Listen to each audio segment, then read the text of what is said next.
Mickey Gilley was more than just a country music star.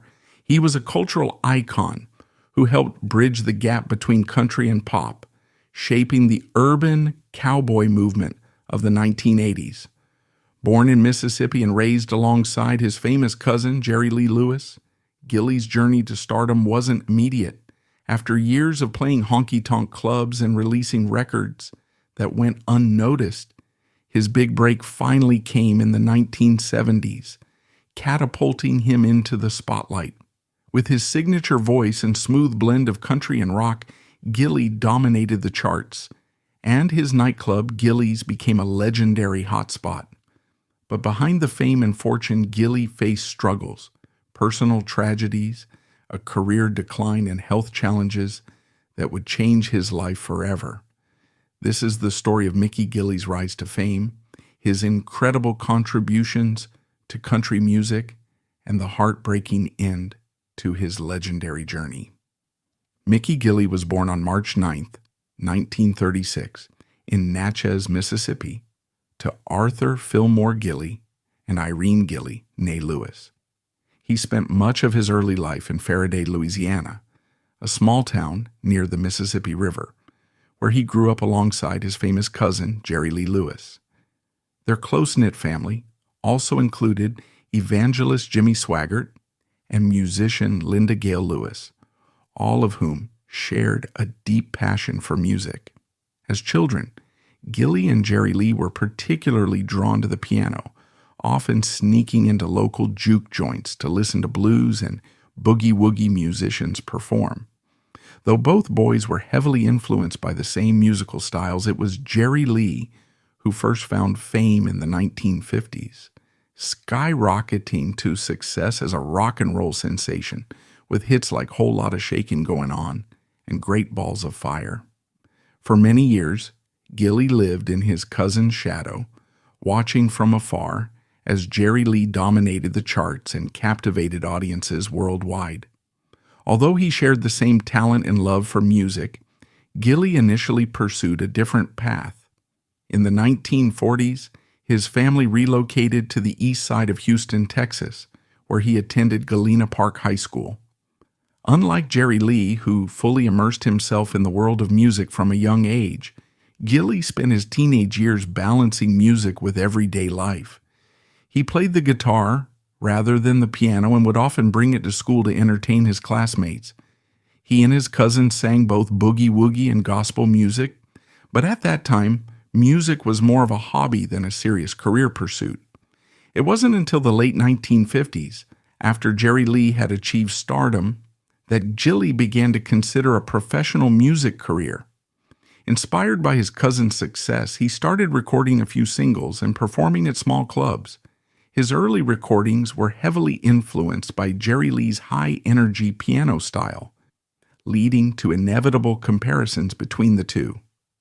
In 1958, Gilley released Call Me Shorty on the Dot Records label, which garnered some regional success, though it fell short of making a significant national impact. Over the next decade, Gilley continued to play music, but widespread fame still eluded him. Throughout the 1960s, Gilley worked tirelessly to establish himself, performing at numerous clubs and honky-tonks across Texas. His persistence paid off when he secured a regular gig at the Nesadel Club in Pasadena, Texas. This venue became a launching pad for his career, helping him develop a loyal local following. His musical style also evolved during this period, shifting from the rockabilly sound of his cousin to a more traditional honky-tonk country approach. In 1967, he released his debut album, Down the Line, under Paula Records. While the album didn't make a major commercial breakthrough, it did produce a minor hit, Now I Can Live Again, which gained some traction on the country charts. Gilley's fortunes began to change in 1970 when he entered into a business partnership with Sherwood Cryer, a Pasadena-based entrepreneur who owned a local bar called Shelley's. Cryer saw an opportunity to capitalize on Gilley's name and suggested they rebrand the venue as Gilley's Club. The club quickly gained popularity, attracting large crowds with its lively atmosphere and top-tier country music performances. As its reputation grew, Gilley's Club became a hotspot for country music fans, eventually earning the title of the world's biggest honky-tonk.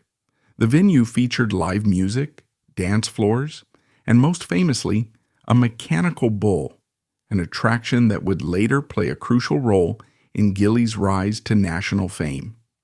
In 1974, Mickey Gilley recorded Room Full of Roses, a song originally intended as nothing more than a lighthearted project. Written by Tim Spencer of the Sons of the Pioneers, the song had previously been a hit for George Morgan. Gilley released it under his independent label Astro Records without expecting much fanfare.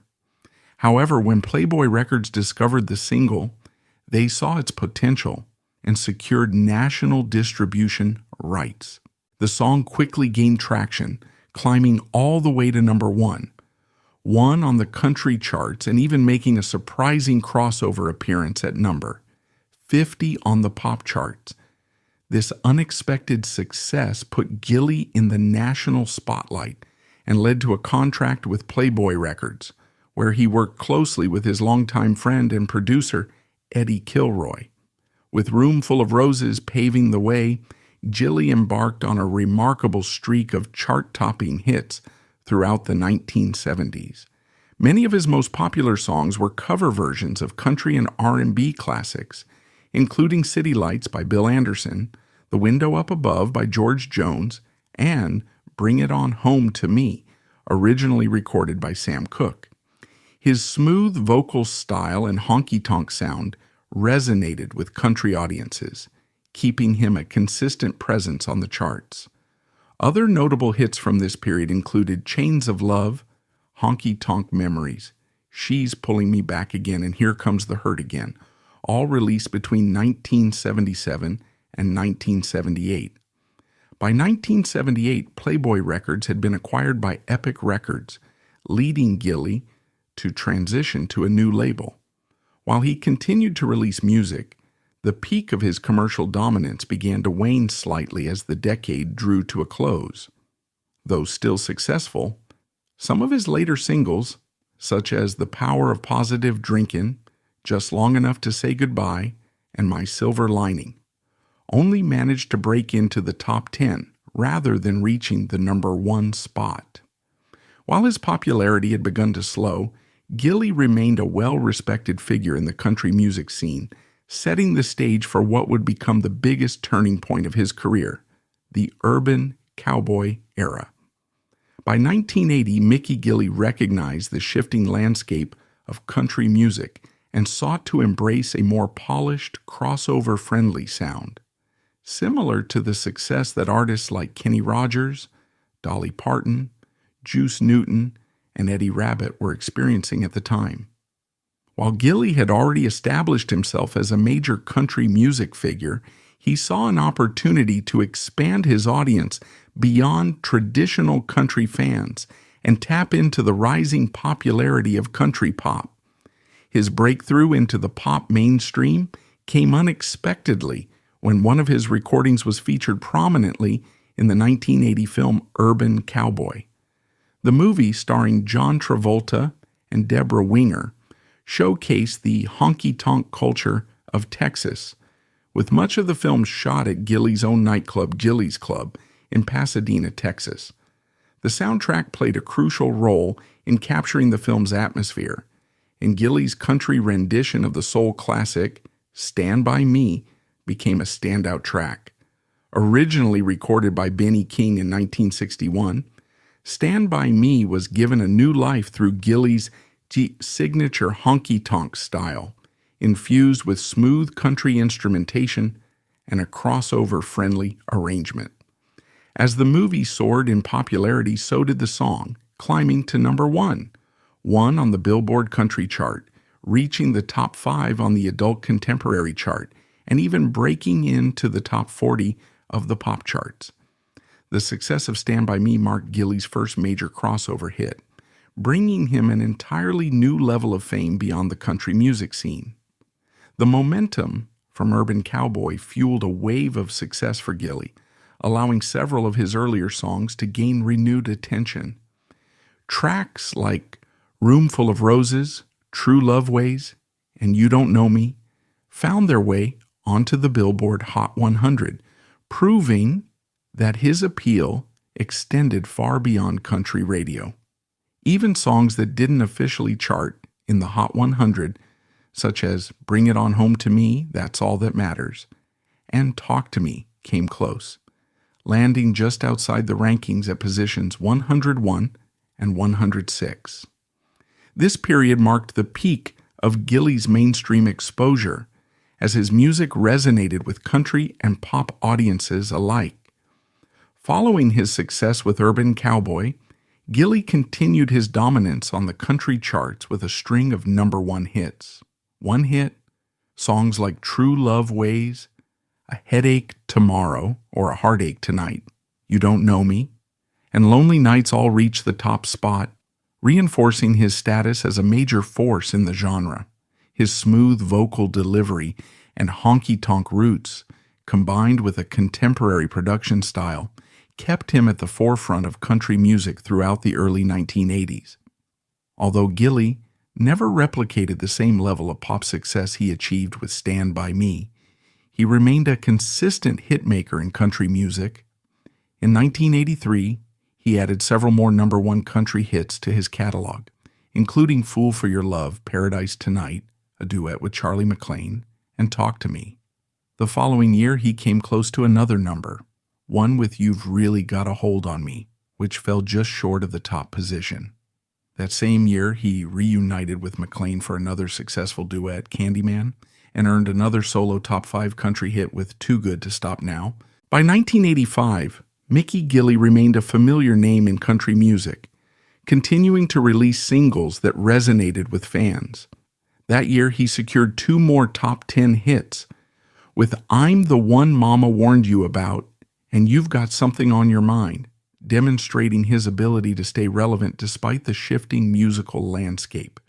Shortly after, he followed up with Your Memory Ain't What It Used to Be, which climbed into the top 5, showcasing his signature smooth vocal delivery. In 1986, he scored another top 10 hit with Doo-Wah Days, a song that blended honky-tonk energy with the polished production style that had become his trademark. However, what seemed like another routine chart success would turn out to be a pivotal moment in Gilley's career. Doo-Wah Days became his last song to break into the top 10, signaling the end of his dominance on country radio. During this time, the country music industry was undergoing a major transformation. The Urban Cowboy era, which had propelled Gilley and other crossover-friendly artists to widespread fame, was fading. In its place, a new generation of performers was emerging, embracing a return to traditional country sounds. This movement, led by artists like George Strait, Randy Travis, Reba McEntire, Clint Black, and Patty Loveless, prioritized a neo-traditionalist approach that reflected the honky-tonk and classic country influences of past decades. The polished, pop-infused country style that had defined much of Gilley's success was beginning to fall out of favor with radio programmers and listeners alike. As a result, his songs struggled to maintain their once guaranteed chart positions, and his presence on country radio gradually diminished. Beyond the shifting musical trends, Gilley faced serious financial troubles that further complicated his career decline. His nightclub, Gilley's, once the epicenter of the Urban Cowboy movement, was facing mounting difficulties. Located in Pasadena, Texas, the venue had been instrumental in shaping country music culture, drawing fans from across the nation, and even serving as the setting for the blockbuster film Urban Cowboy. However, internal disputes, legal battles, and declining attendance ultimately forced the club to shut down, marking the end of an era for both Gilley and the honky-tonk scene he had helped popularize. The closing of Gilley symbolized more than just a business loss. It represented the end of the cultural movement that had defined a significant chapter of his career. Determined to keep his music career alive, Gilley made an effort to adapt to the changing times. In 1988, he signed with Airborne Records, a smaller independent label, hoping to recapture some of his previous success. That same year, he released the album Chasin' Rainbows, which contained what would be his final top 40 country hit, She Reminded Me of You. The song managed to climb to number 1, 23 on the charts, a respectable showing but a far cry from his earlier dominance. As Mickey Gilley's dominance on the country charts began to fade, he sought new opportunities to continue his career in a meaningful way. Turning his attention to live entertainment, he set his sights on Branson, Missouri, a burgeoning hub for country music and family-friendly performances. During the late 1980s and early 1990s, Branson emerged as a major destination for veteran country artists, offering an alternative to the increasingly youth-driven Nashville music scene. Recognizing its potential, Gilley decided to establish a permanent presence there, constructing his own state-of-the-art theater. Gilley's decision to invest in Branson proved to be a smart move, allowing him to remain a major force in country music despite shifting industry trends. His theater quickly became a popular attraction, drawing audiences from all over the country who wanted to experience his signature blend of honky-tonk and country pop in a live setting. Unlike the unpredictable nature of the recording industry, Branson provided a stable platform for Gilley and other veteran artists to perform regularly for devoted fans. Beyond his live performances, Gilley remained active in various media projects. In 2011, he made a notable guest appearance on the History Channel's American Pickers in an episode titled Urban Cowboys, which aired during the show's third season. The episode highlighted his contributions to the country music industry and featured some of his memorabilia, giving fans a behind-the-scenes look at his journey. In addition to performing, Gilley also embraced the role of a businessman. In 2012, he entered into a partnership with Six, a well-known Branson-based vocal group, allowing them to lease his theater for a 3-year period. As part of the agreement, the group was given an option to purchase the venue once the contract expired. Although his primary focus had shifted to live shows, Gilley never completely abandoned the recording studio.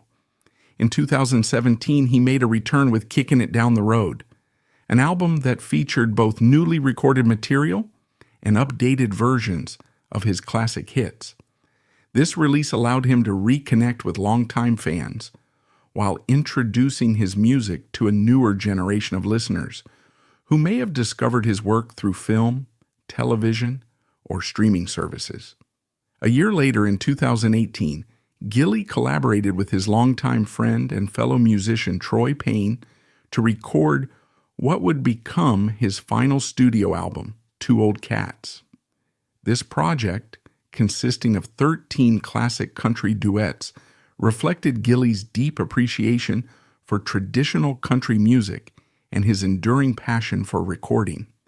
Mickey Gilley's personal life was marked by love, family, and resilience. His first marriage was to Geraldine Garrett in 1953, when he was just 17 years old. The couple had 3 children together, Keith Ray, Michael, and Kathy, before divorcing in 1961. Geraldine later passed away on March 6, 2010. In 1962, Gilley married his second wife, Vivian McDonald, with whom he had one son, Gregory, born in 1966. The couple remained together for decades until Vivian's passing in 2019. Tragically, their son Gregory passed away in 2022, just a few months before Gilley himself.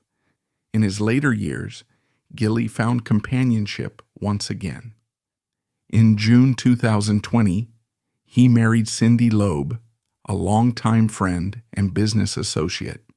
Their relationship provided him with comfort and support as he faced health challenges in the final years of his life. Gilley was also part of a family deeply rooted in both music and faith. He was a double first cousin to both rock and roll pioneer Jerry Lee Lewis and renowned evangelist Jimmy Swaggart, as their mothers were sisters and their fathers were brothers. Growing up in Louisiana, the three cousins shared a close bond, often playing music together before pursuing their respective careers in entertainment and ministry. Despite his success, Gilley endured significant hardships, including a life-changing accident in July 2009. While helping a neighbor move furniture, he lost his balance and a love seat fell on top of him, crushing 4 vertebrae. The injury left him temporarily paralyzed from the neck down. However, with determination and rigorous physical therapy, he regained the ability to walk and made a remarkable return to the stage the following year. Although he was able to perform again, the accident permanently affected his hand-eye coordination, preventing him from playing the piano, a skill that had been central to his musical career. On May 7, 2022, Mickey Gilley passed away at the age of 86 due to complications from bone cancer. His impact on country music and entertainment was formally acknowledged with a star on the Hollywood Walk of Fame, located at 6930 Hollywood Boulevard in Los Angeles, California. On March 2, 2002, Gilley was inducted into the Delta Music Museum Hall of Fame in his hometown of Faraday, Louisiana. This induction was particularly special, as he was honored alongside his 2 famous cousins, rock and roll legend Jerry Lee Lewis and renowned evangelist Jimmy Swaggart. In 2017, Gilley received further recognition when he was presented with the key to the city of Winchester, Virginia. The honor was bestowed upon him by Mayor David Smith during a special event at the Shenandoah Conservatory of Music's Orstrom Bryant Theater. Continuing to receive accolades in his later years, Gilley was honored in 2020 when a road in Pasadena, Texas, the city that housed his legendary nightclub, was renamed Mickey Gilley Boulevard. Additionally, his name lives on through Gilley's Dallas, an entertainment complex in Dallas, Texas, named in his honor.